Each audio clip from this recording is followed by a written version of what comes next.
we need recessions. People talk about recessions like it's a bad thing. The reason we have recessions is because we have expansionary periods. So then you can have a recession. If you use your $10,000 credit card in order to go on a trip to Maui and you come back home, well, now you're going to have to cut some corners in order to pay off your $10,000 debt. Expansion, Well, contraction, not expansion, if you print the contraction. money. You said if you can print the money, you don't care. That does not change.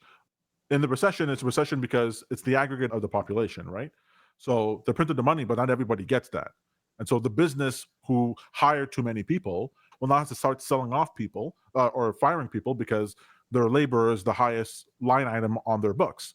And so as they start doing that, other people start saying, hey, they're doing that over here. I also have the same sort of problem. Let me start selling too. More people end up inside of the labor pool, and we end up inside of an economic contraction because those people who have been fired have less money to buy things, and you have less money that's flowing all the way down to get to the point where they fired everyone that they're going to fire. And then we have this plateau period, and then people start taking a little bit more risk. They start succeeding, and then other people see that. They start hiring more people. More money starts flowing into the economy, and we get the sine curve up. So that's just the business cycle. And so even when they're pumping money within the system, you get this ramp up within the business cycle. But eventually, there's no more people to buy. You already bought all the cars. You already bought all the things, and then you're gonna have to have this economic contraction.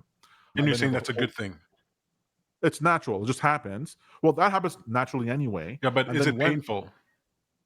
Well, it's painful because when they goose up the system, when they introduce money into this cyclical system, they expand the top end of the range. And so the bottom of the range is proportional to how high you were for how long you were.